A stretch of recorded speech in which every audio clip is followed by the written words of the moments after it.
Hi,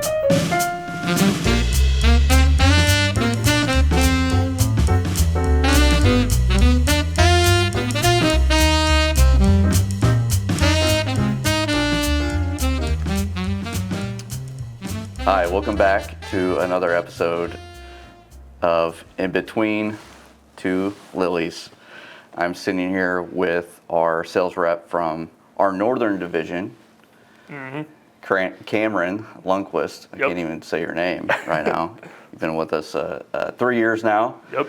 And through thick and thin, and pretty young guy, aren't you? Yeah, 24 years old. Gosh, so should be 24 again. it's a fun time.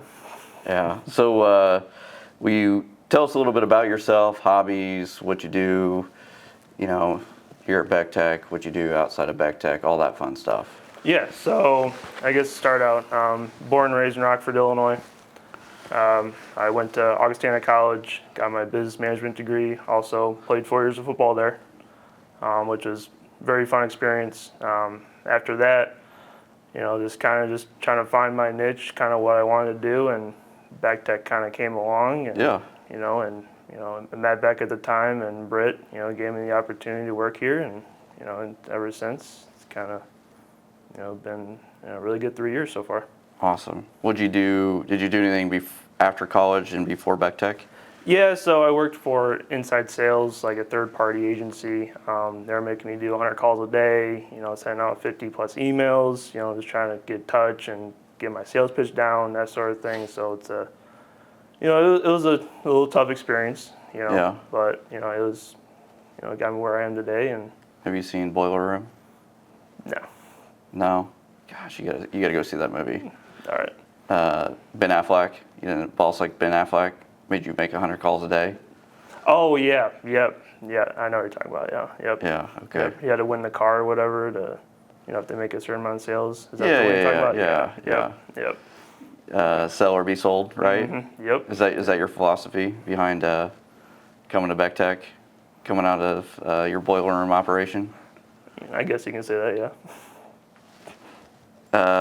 So you played a little college football. Yep. We were rivals. I was just a little bit older than you, but I didn't play football. I played soccer. Mm-hmm. At Augustana, right? Yep. 4 years, right? How's come you didn't play D1 like Britt?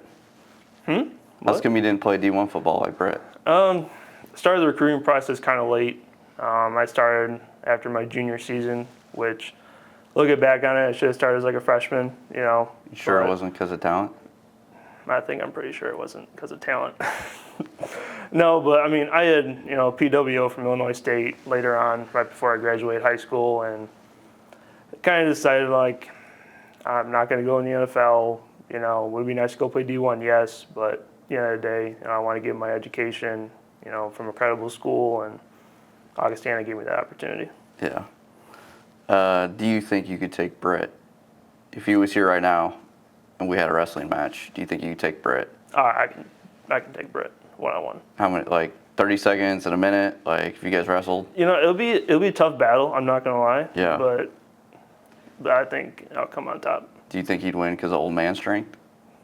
You can't doubt the old man strength, but, I think the young bull can beat the old calf.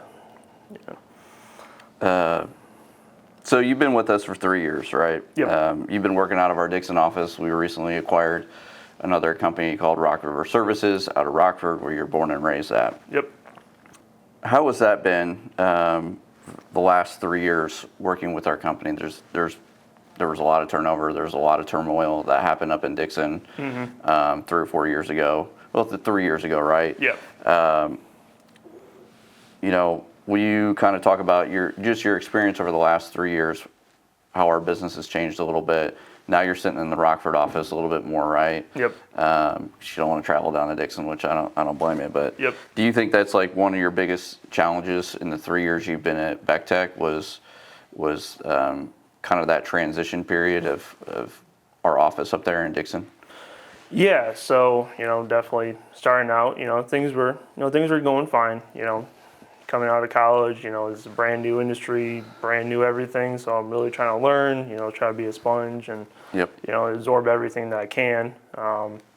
Yeah, and then, with the turnover up there, up in Dixon, yeah, it was, it's like, well, what do I need to do? It's like, do I stay? Do I go? Do I just wait it out, kind of see what happens? So, I mean, I thought long and hard a lot of nights and, just, going back to my roots is like, just stick it out, work through it, just do your job and things will be all right. How'd your interview go with the other Motorola dealership up there? They kind of just told me, they said, hey, like, just stick it out. They're like, Beck Tech's a great company, just because this is going on at this current moment doesn't mean that things will change in the future, which a lot of things did change and for the better. So, just getting feedback from other people, and trying to get their input, actually really helped. Is that the reason why you didn't quit like the rest of them? No, I don't think that was the ultimate reason why. I think the big reason, I think it was Britt and you, especially, talking to you guys and trying to get your input, and you guys always said, hey, just stick it out. Things are going to get better. It's going to get worse before it gets better type of deal. So, I think overall it was you and Britt that really kind of sealed the deal and making me stay. Good. I know transition's always hard, and do you feel like that experience has helped you better our customer base up there, going through some turbulent times of you in the office and maybe one other person and trying to take care of everybody? Do you feel like that experience, from 2 years ago, whatever it was, right, 3 years ago, has helped you and our business up there kind of come out of that and start growing and take care of them, right? Oh, yeah, definitely. Yeah. So, just the biggest thing for me, since there's a lot of turnover in the company, is just say, hey, I just need to be in front of the customers all the time. Even though I might have made a sale to them, maybe a week ago, just pop in and say, hey, just want to see how everything's going. Is there anything else you need from me? I know we just, give you some radios or cameras or et cetera or whatever, but it's like, hey, I just want to just touch base with you, and make sure everything's all good and okay. And that's a big thing, up north is just being in front of the customer and, just showing face to what we do and that we're going to be with them, Yeah. What was the learning curve like? You had a very little sales experience beforehand, and coming into our business, a technology business that basically was starting to kind of explode and expand through Motorola, and you were kind of at the heart of it. What was the learning curve like for that? Yeah, so I mean, the way I look at it, it's like, yeah, we're salesmen, but we also have to be IT savvy, and we have to also be like electrical engineers at the same time. So it's constantly learning, which I like. It makes the job interesting. It makes it fun. You're learning something new every day instead of just doing the same thing over and over. Doing the repetitive thing.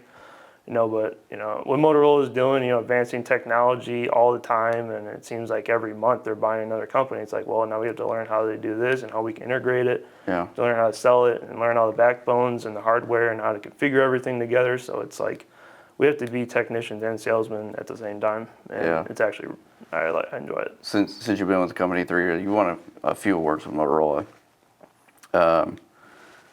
It took you a while to get there. Was that because of you got knocked in the head too many times playing football? I have no concussions that I know of. Probably a couple undiagnosed, but no, it was just, for me, it was just learning how to be, how I want to be as a salesman. Learning, how I want to talk to customers. Learning things from you and Britt, learning things from, people online. How they sell and do everything, and try to just form myself to be how I want to be. So that's kind of the transition point for me until I really figured out how I want to pursue. As soon as I figured that out, the wheels just kind of turning and the sales just coming, and it just became natural at that point. Or did you have a note card that says BU on it, like Matt Nagy did for the Bears? Every time he calls a play like that? No. Did it say BU, you pulled it out before you walk into a business? No. I gotta be me. Be me. No, the one thing, actually our defensive coordinator in college always said, he said, just be 1% better every day. So that's the one thing I always thought of every morning, just say, hey, just be 1% better. Because as long as you're 1% better every day, as long as you're growing and moving forward, that's all you can ask. So, What if your competitor's 2% better every day? but then you're 3% better every day. All right. That's the answer I want to hear. Yep. What type of habits are you trying to instill day to day? You know, like when you wake up, do you shower every day? Do you put on Yep. deodorant? Do you Yep. brush your teeth? Mm-hmm. Yep. Do you eat? Like what's your daily habits that, you know, a future 24-year-old sales rep can learn from you? So I guess the biggest thing is, is don't be afraid to call people. You know, don't be afraid to send out that email and just check up on people, because you never know. There might be that one day where they're actually needing something or wanting something, and you just get that lucky phone call, and they're like, "Hey, I actually need 100 cameras, or I actually might need 100 radios," and I was actually going to reach out to you, but you reach out to them first. So it's just, just be persistent, be consistent, and be disciplined. Those are the three things that I try to be every day and build those habits, and like like being a college athlete, you have to be disciplined. You got to be consistent every day. You got to be better every day. So you're not like Hunter, who spends most of his days at the golf course? As much as I would love to do that, I can't afford to do that. Explains your driving habits off the tee. Pretty nasty. Was it a slice or hook you got?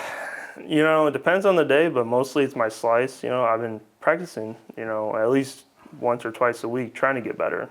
I know I'm not going to be Hunter ever in my life, but I'd love to. So you're not like a +5 or 4, whatever he is. I don't know. Whatever he changes his number every day. I know. He's very inconsistent in that number. But I don't know, like a +10, 15, 20. I don't know, kind of. What do you like? -15, -15 handicap? Probably. That ain't bad. Yeah. It's okay. Yeah. You're like me. As long as I'm in the low 90s, high 80s, stroke-wise, I'll be happy. Yeah. If I hit the hundreds, that's a bad day. Hey, if you need a foursome partner, here you go. Left-handed. Yep. He can bomb the ball. Yep. Just not down the middle. Nope. What are you most excited about in the future? That you see coming down, or that you feel is going to happen over the next 2-3 years with future technology, Beck Tech, Cameron Lundquist, Rock River, Dixon, Ottawa, our northern division up there. Mm-hmm. Yeah, I mean, the big thing for Motorola is they're advancing so much. We have radios that can integrate to cameras, access control, concealed weapons detection. It's like, where do we go from here? It's like, if they do all this now, it's like technology is going to be advancing every year. Like, I'm just excited to see what a new radio is going to look like in 3 years or 4 years. Everything's going to go digital, everything's going to go LTE. So it's going to be cool to see, what new products we have to show to our customers. And then, up north in the Rockford area, with everything Motorola is doing, that market up there is going to explode. I don't see why we can't be just as big at Decatur, but that's the goal. That's the plan. Are you excited most about growing a beard? I can't grow a beard. This is all I got. Are you working towards that 1% better every day? I need to get the derma rollers, and the cream, whatever. Yeah. Yeah, and I need to. Or are we going to go Beck Tech mustaches? Like crusty mustaches? I'm kind of digging the mustaches, I'm not going to lie. Okay. I think we can all rock those. In 2 years, we should all have them. All right. Kind of the last thing here. Yeah. We've talked a little bit about, the last 3 years with you. And we appreciate you being here, and you're such a great kid, and you're doing great things up north. We appreciate that. Will you tell our, 15, 20 seconds into the camera, why you should be a trusted consultant, sales rep for our customers, not only here in, Central Illinois, but also Northern Territory, Rockford, Dixon. Why Rock River Services? Why Beck Tech, Dixon, right? And why Cameron Lundquist? So the big thing is Beck Tech, we're a third generation family owned company, and we serve people every single day in safety and security. So being a family owned company, we understand that, lives are at stake and every second counts. And also being a 911 based company, we're going to be there for you every step of the way, 24/7. My phone is on 24/7, so I'm always here to help, and Beck Tech as a whole is here to help as well. Awesome. another episode of In Between Two Lilies. They're very beautiful. Cameron, thank you for coming down, making the 3-hour trip today. Yep, thanks for having me. Appreciate having you on. Come here. Give me a hug. We'll see you later. Yep. Signing off.